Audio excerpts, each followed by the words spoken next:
माँ का नाम कात्यायनी कैसे पड़ा, इसकी भी एक कथा है। कत नामक एक प्रसिद्ध महर्षि थे। उनके पुत्र ऋषि कात्य हुए। इन्हीं कात्य के गोत्र में विश्व प्रसिद्ध महर्षि कात्यायन उत्पन्न हुए थे। इन्होंने भगवती पराम्बा की उपासना करते हुए बहुत वर्षों तक कठिन तपस्या की थी। उनकी इच्छा थी माँ भगवती उनके घर पुत्री के रूप में जन्म लें। माँ भगवती ने उनकी यह प्रार्थना स्वीकार कर ली। कुछ समय पश्चात जब दानव महिषासुर का अत्याचार पृथ्वी पर बढ़ गया, तब भगवान ब्रह्मा विष्णु महेश तीनों ने अपने अपने तेज का अंश देकर महिषासुर के विनाश के लिए एक देवी को उत्पन्न किया। महर्षि कात्यायन ने सर्वप्रथम इनकी पूजा की। इसी कारण से यह कात्यायनी कहलाई। ऐसी भी कथा मिलती है कि ये महर्षि कात्यायन के यहाँ पुत्री रूप में उत्पन्न हुई थी। अश्विनी कृष्ण चतुर्दशी को जन्म लेकर शुक्ल सप्तमी, अष्टमी तथा नवमी तक 3 दिन इन्होंने कात्यायन ऋषि की पूजा ग्रहण कर दशमी को महिषासुर का वध किया था। माँ कात्यायनी अमोघ फलदायिनी है। भगवान कृष्ण को पति रूप में पाने के लिए ब्रज की गोपियों ने इन्हीं की पूजा कालिंदी यमुना के तट पर की थी। ये ब्रज मंडल की अधिष्ठात्री देवी के रूप में प्रतिष्ठित हैं। माँ कात्यायनी का स्वरूप अत्यंत चमकीला और भास्वर है। इनकी 4 भुजाएं हैं। माता जी का दाहिने तरफ का ऊपर वाला हाथ अभय मुद्रा में तथा नीचे वाला वर मुद्रा में है। बाई तरफ के ऊपर वाले हाथ में तलवार है, नीचे वाले हाथ में कमल पुष्प सुशोभित है। इनका वाहन सिंह है। माँ कात्यायनी की भक्ति और उपासना द्वारा मनुष्य को बड़ी सरलता से अर्थ, धर्म, काम, मोक्ष चारों फलों की प्राप्ति हो जाती है। वह इस लोक में स्थित रहकर भी अलौकिक तेज और प्रभाव से युक्त हो जाता है। आइए जानते हैं माँ कात्यायनी की उपासना का फल। नवरात्रि का छठा दिन माँ कात्यायनी की उपासना का दिन होता है। इनके पूजन से अद्भुत शक्ति का संचार होता है और दुश्मनों का संहार करने में ये सक्षम बनाती हैं। इनका ध्यान गोधूली बेला में करना होता है। प्रत्येक सर्वसाधारण के लिए आराधना योग्य यह श्लोक सरल और स्पष्ट है। माँ जगदम्बे की भक्ति पाने के लिए इसे कंठस्थ कर नवरात्रि में छठे दिन इसका जाप करना चाहिए। या देवी सर्वभूतेषु शक्ति रूपेण संस्थिता नमस्तस्यै नमस्तस्यै नमस्तस्यै नमो नमः। अर्थ, हे माँ सबत्र विराजमान और शक्ति रूपिणी प्रसिद्ध अम्बे, आपको मेरा बार बार प्रणाम है या मैं आपको बारंबार प्रणाम करता हूँ। इसके अतिरिक्त जिन कन्याओं के विवाह में विलंब हो रहा हो, उन्हें इस दिन माँ कात्यायनी की उपासना अवश्य करनी चाहिए, जिससे उन्हें मनवांछित वर की प्राप्ति होती है। विवाह के लिए कात्यायनी मंत्र ओम कात्यायनी महामये महायोगिन्यधीश्वरी नंद गोप सुतम देवी पति में कुरुते नमः। इनकी महिमा भी बहुत ही अपरंपार है। माँ को जो सच्चे मन से याद करता है, उसके रोग, शोक, संताप, भय आदि सर्वथा विनष्ट हो जाते हैं।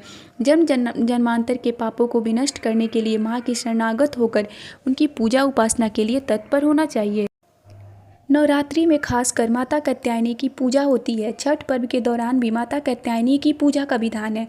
कात्यायनी को माता दुर्गा का एक रूप माना जाता है। आओ जानते हैं माता कात्यायनी के बारे में 7 खास बातें।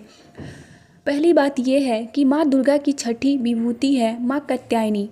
शास्त्रों के मुताबिक जो भक्त दुर्गा माँ की छठी विभूति कात्यायनी की आराधना करते हैं, माँ की कृपा उन पर सदैव बनी रहती है। शास्त्रों में माता षष्ठी देवी को भगवान ब्रह्म की मानस पुत्री माना गया है।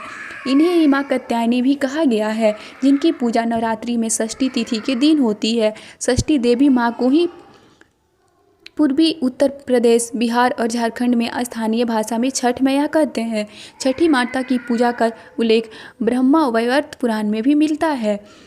एक बात और, उत्तर प्रदेश के मथुरा के निकट वृंदावन के भूतेश्वर स्थान पर माता के गुच्छ और चूड़ामणि गिरे थे। इसकी शक्ति है उमा और भैरव को भूतेश कहते हैं। यहीं पर अद्या कात्यायनी मंदिर शक्तिपीठ भी है, जहाँ के बारे में कहा जाता है कि यहाँ पर माता के केस गिरे थे। वृंदावन स्थित श्री कात्यायनी पीठ ज्ञात 51 पीठों में से एक अत्यंत प्राचीन सिद्ध पीठ है। एक और तीसरा रहस्य भी है। विजयदशमी का पर्व माता कात्यायनी दुर्गा द्वारा महिषासुर का वध करने के कारण मनाया जाता है, जो कि श्री राम के काल के पूर्व से ही प्रचलन में रहा है। इस दिन अस्त्र शस्त्र और वाहन की पूजा की जाती है। चौथा रहस्य है, ऋषि कात्यायन की पुत्री ही कात्यायनी थी। यह 9 दुर्गा में से एक देवी कात्यायनी है। कात्यायन ऋषि को विश्वामित्र वंशीय कहा गया है। स्कंद पुराण के नागर खंड में कात्यायन को याज्ञवल्क्य का पुत्र बतलाया गया है। उन्होंने स्रोत सूत्र, गृह सूत्र आदि की रचना की थी। कहते हैं कि सिद्ध संत श्री श्यामाचरण लाहिड़ी जी महाराज के शिष्य योगी 1008 श्रीयुत स्वामी केशवानंद ब्रह्मचारी महाराज ने अपनी कठोर साधना द्वारा भगवती के प्रत्यक्ष आदेशानुसार इस लुप्त स्थान पर स्थित इस श्री कात्यायनी शक्तिपीठ को राधा बाग वृंदावन नामक पावनतम पवित्र स्थान पर स्थित है का पुनर्निर्माण कराया था। माँ कात्यायनी के मंत्र। कात्यायनी महामये महायोगिन्यधीश्वरी नंदगोप सूतम देवी पति में कुरुते नमः। मंत्र ओम ह्रीं नमः चंद्रहा सोज्वलकारा साई लौरवाहन कात्यायनी शुभम दद्या देवी दानव घातिनी। मंत्र ओम देवी कात्यायनी नमः। कात्यायनी देवी की कथा। रंभासुर का पुत्र महिषासुर जो अत्यंत शक्तिशाली था, उसने कठिन तप किया था। ब्रह्मा जी ने प्रकट होकर कहा, वत्स एक मृत्यु को छोड़कर सब कुछ मांगो। महिषासुर ने बहुत सोचा और फिर कहा, ठीक है प्रभु, देवता असुर और मानव किसी से मेरी मृत्यु न हो, किसी स्त्री के हाथ से मेरी मृत्यु निश्चित करने की कृपा करे। ब्रह्मा जी एवं वस्तु कहकर अपने लोक चले गए। वर प्राप्त करने के बाद उसने तीनों लोकों पर अपना अधिकार जमा कर त्रिलोकापति बन गया। तब भगवान विष्णु ने सभी देवताओं के साथ मिलकर सबकी आदि कारण भगवती महाशक्ति की आराधना की।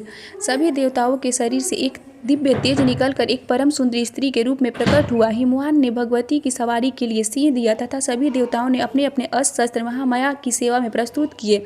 भगवती ने देवताओं पर प्रसन्न होकर उन्हें शीघ्र ही महिषासुर के भय से मुक्त करने का आश्वासन दिया। भगवती दुर्गा हिमालय पर पहुंची और अट्टहास पूर्वक घोर गर्जना की। महिषासुर के असुरों के साथ उनका भयंकर युद्ध छिड़ गया। एक एक करके महिषासुर के सभी सेनानी मारे गए। फिर विवश होकर महिषासुर को भी देवी के साथ युद्ध करना पड़ा। महिषासुर ने नाना प्रकार के माइक रूप बनाकर देवी को छल से मारने का प्रयास किया, लेकिन अंत में भगवती ने अपने चक्र से महिषासुर का मस्तक काट दिया। कहते हैं कि देवी कात्यायनी को ही सभी देवों ने एक हथियार दिया था और उन्हीं दिव्य हथियारों से युक्त होकर देवी ने महिषासुर के साथ युद्ध किया था